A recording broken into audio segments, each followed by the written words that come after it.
That's proven what I've known all along. We're on the same wavelength here. I love the fact that you've highlighted family because that's what it's all about right now. For many children specifically, having a new step-parent often means gaining new brothers or sisters as well. And for many children, this new reality of living in a blended family can be particularly challenging, and that's understandable. And this morning we're joined in studio by a familiar face, family therapist and social worker, Talya Ressel, to talk more about this. Talya, welcome back. Great to have you here. Thank you. Thank you. What exactly do we talk about when we meet, when we talk about the concept of blended families? Well, it's a new term. It's a more modern term where we're talking about two families that have merged together. Yes. A merger. A merger, exactly. Traditionally, we may have said step-parent or, step-siblings, but now blended because we acknowledge it's not just the parents and the children, it's grandparents, aunts, uncles. It's when two systems come together and how they negotiate that. I mean, one half of my family lives on the other side of the world now that I've connected with. Just the cultural differences, I'm realizing, are massive. When it comes to a family that's already established a model, a rhythm, now that you're going to change that. And for children, why is that specifically so challenging, entering into a blended family, as you say? Well, like you say, it's got a rhythm, it's got an identity of family, but now when you go into a blended family, there would have been some sort of ending. That may have been, a divorce, a separation, a death. So there's trauma that the child's dealing with that whole loss, and now having to connect to new people and navigating new rules and new norms. So it can be extremely hard while they're still trying to process their own grief or their own fantasy. I mean, children want their parents to stay together as this fantasy, is totally normal. But navigating and going into a new system can be very tricky. I know that you said it doesn't only mean step-parents, but let's talk about a step-parent, for instance. What does a healthy relationship between a step-parent and a child actually look like? I think it's one that's very... Hopefully not like that. Talk to the hands because the face ain't listening. Yes, and not like Cinderella or Snow White. So we have these lots of caricatures in our modern media about the wicked stepmother and so forth.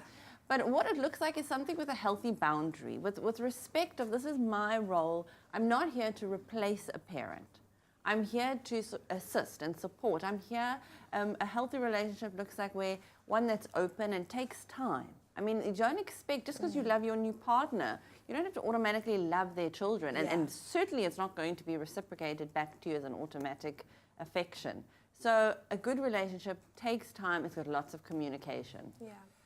I think there's also an opportunity, because we don't want it to seem negative, that this is a negative process that has to be navigated, because you've got an opportunity to form a new relationship, to have a new mentor, to get new advice, to get a fresh perspective. But so much of that responsibility is going to lie on the biological parents, on their shoulders, to facilitate that. What do you do as the parent who is now also having to go through this transition yourself? How do you manage that specifically for your child? Well, it's a big ask. I mean, for that biological parent, if they're not in a space where they are okay with the end of the previous relationship. Remember, they're going through their process, so they may have their own emotions about it. But as a parent, we have to try and separate our own feelings from what's in the child's best interest. So it is quite a Herculean ask of the biological parent, but if they can be supportive, they don't have to be false supportive, but they can allow the discussion, they can give the child permission to like the other person or to enjoy spending time there and to be able to come back and talk to them about it. And I think what would really help is if the biological parent can meet the step-parent, they can talk about it, they can acknowledge this, and I'm not here to step on your toes, you're not here to step on my toes. What we want is the more people in the child's life, the better. The more love, the better. Blend it all. Blend it all, exactly. Bring it all together. I love that. So you can end up like that family.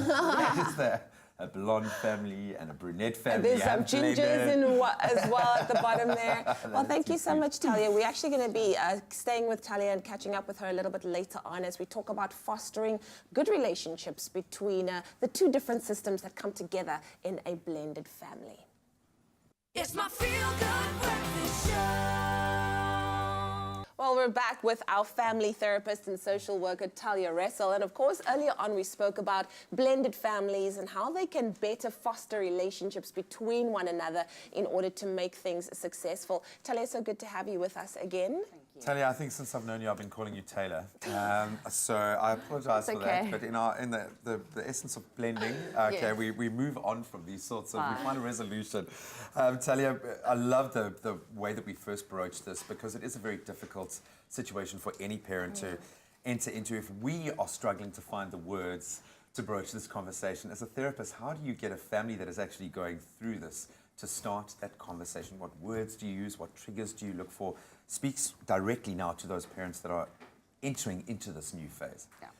Well, I think, for the parents, they need to be open and honest. They need to be paying attention to what are the signs, how are their children managing, what can be spoken about, what's not allowed to be spoken about. Because if in the family the message is, we're not going to talk about how hard this is, just suck it up and get on with it. Yeah. We don't give the space to those feelings. Becomes a pattern, And it gets hidden, and it will eventually come out. That's the thing with any emotion. If you don't deal with it, In therapy, when you're 35 years old. there we go. We're keeping ourselves in business. Yeah. But it does need to be addressed.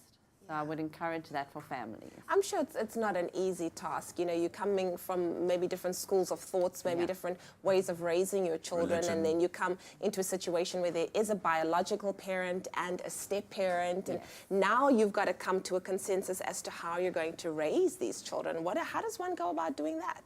Again, that communication, it's so key. You're going to have to talk about the practicalities. Who's in charge of what? Yeah. And for discipline, who's going to handle that when it comes to pocket money or finances? Yeah. Dealing with the exes, because, that's part of the world. Are you now going to have a half sibling for these children? All those things are going to have to be negotiated and discussed between the adults, but then also with the children. These discussions, step siblings.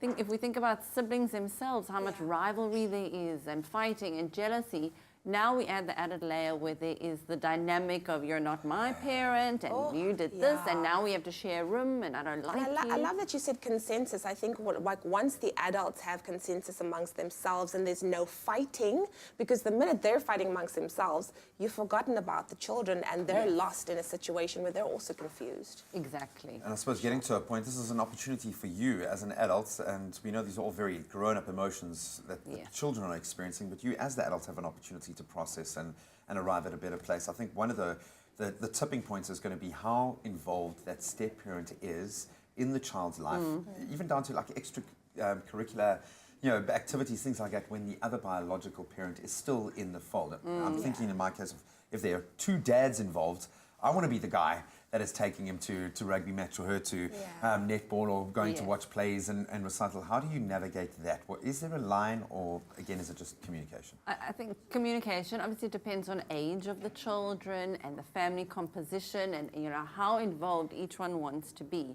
But I think if we have to set a guideline, I would say to the step parent, be respectful of the biological parent. You're not there to step in and replace them. You're there as a support to the other parent. And that can be the starting point. It may develop further over time. And the same for the biological parent. Respect the role of the step parent. It's somebody in your child's life, and the more people they have, the better. So respect that role and avoid the bad mouthing. They could have like a cheerleading team on the side of the field. Exactly. Wouldn't you want more people loving and supporting your child? Absolutely. Any final advice for blended families? Give it time. Don't take it personally. If the child is responding negatively or throwing all their anger and frustration at you, the step parent. Give it space for yourself, for real feelings to develop. And again, like with everything, talk, and talk some more. Have those family meetings where you talk about, who's going to use the bathroom first, and what order are we going to, do priorities of game night or something. Have those conversations.